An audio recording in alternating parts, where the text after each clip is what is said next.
Cher directeur, je ne vous ai jamais assez remercié pour toutes les fois où vous avez fait preuve de patience avec moi.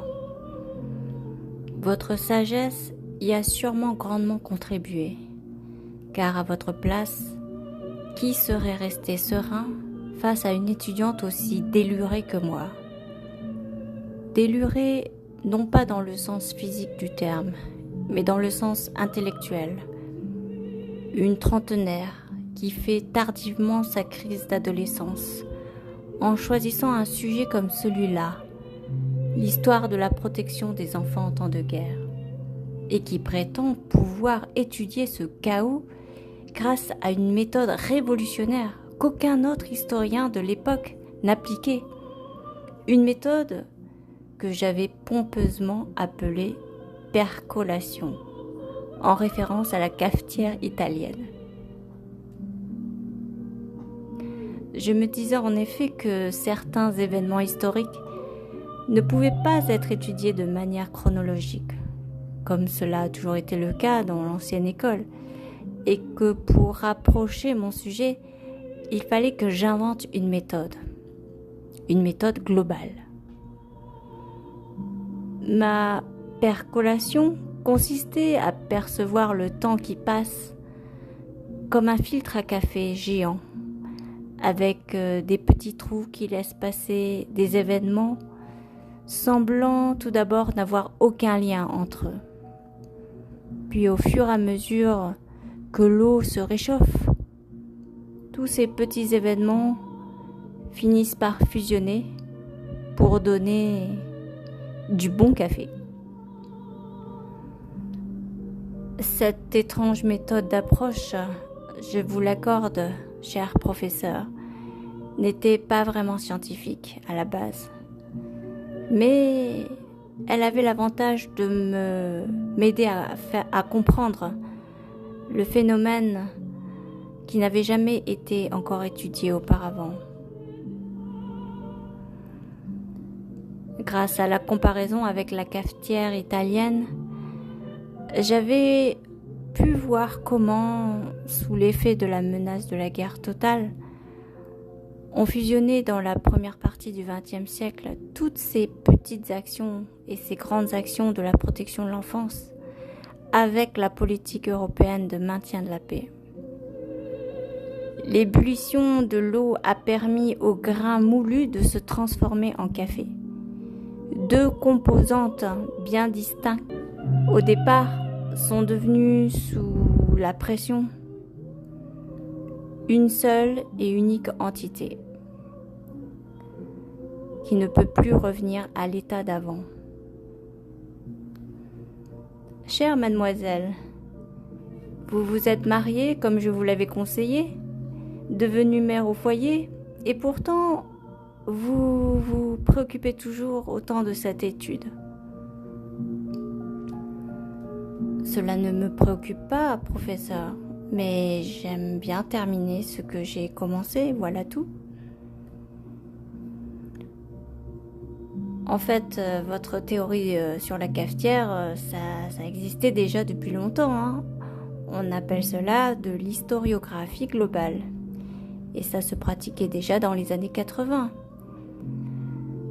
Vous voyez, vous n'avez pas inventé le fil à couper le beurre.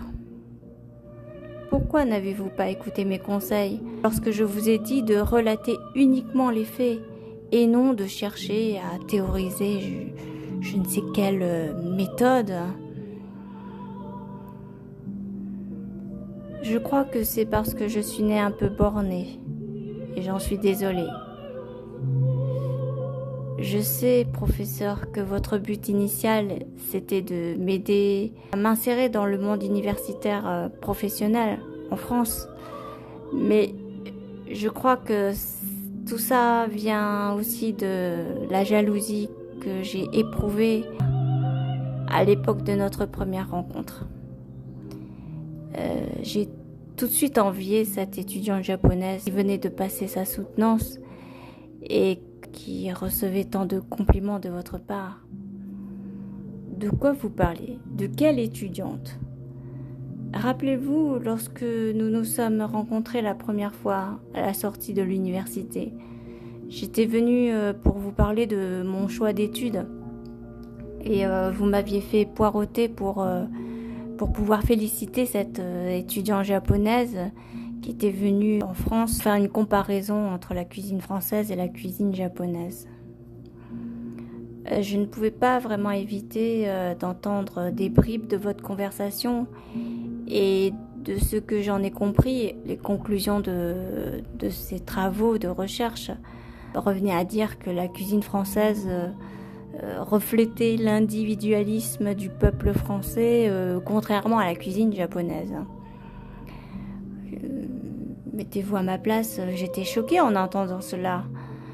Et s'il y a bien une cuisine qui rassemble un peuple autour d'une culture, c'est bien la cuisine française, avec ses nombreux plats traditionnels qu'on peut difficilement manger seul.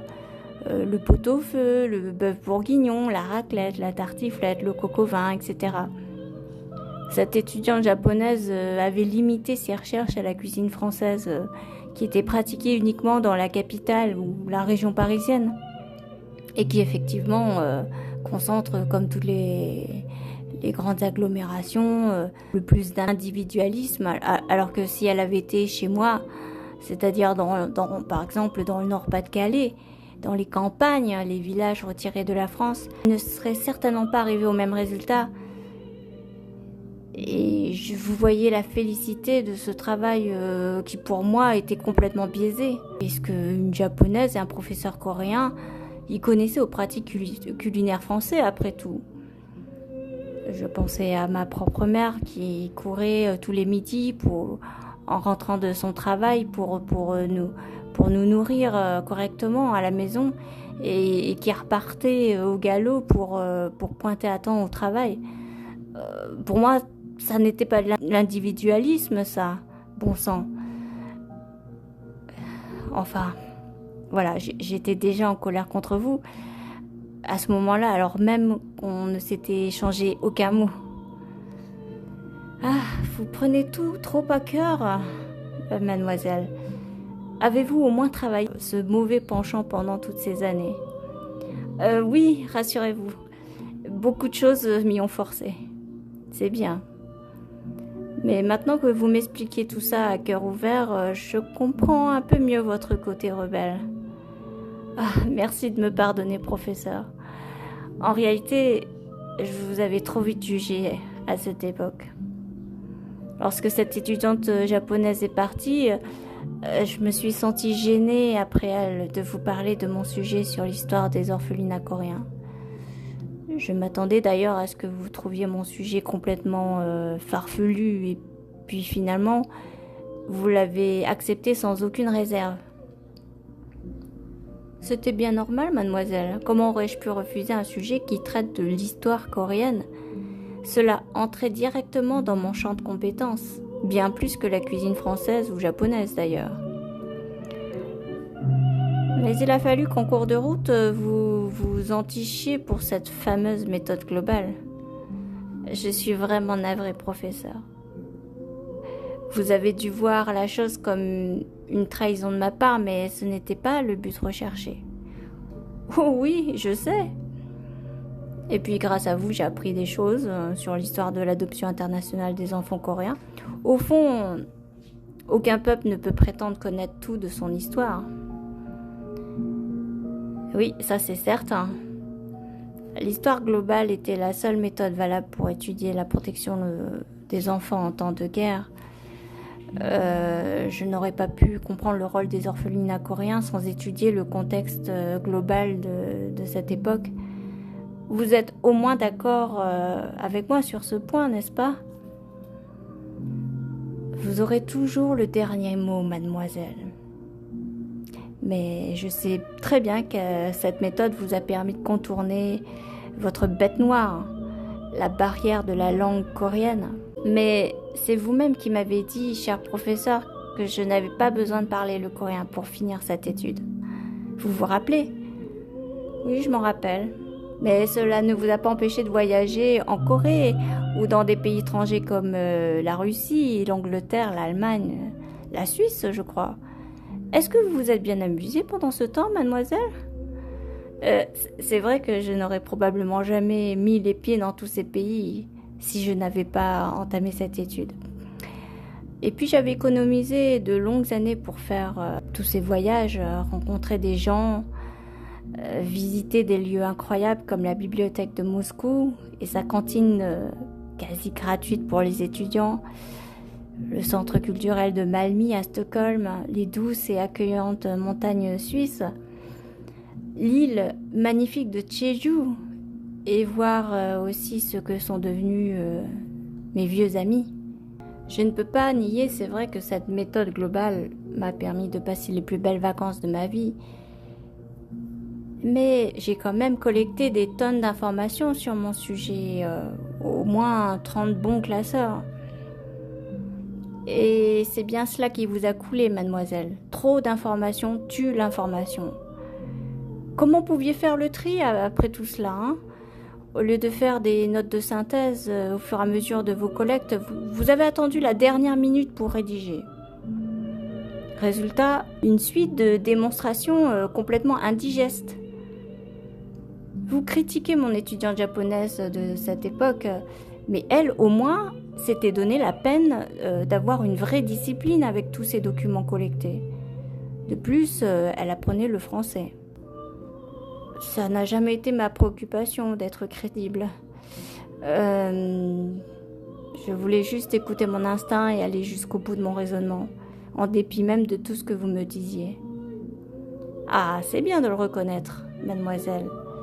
Vous vouliez aller jusqu'au bout à votre manière. Alors, si je puis me permettre une dernière remarque, vous en faites ce que vous voulez.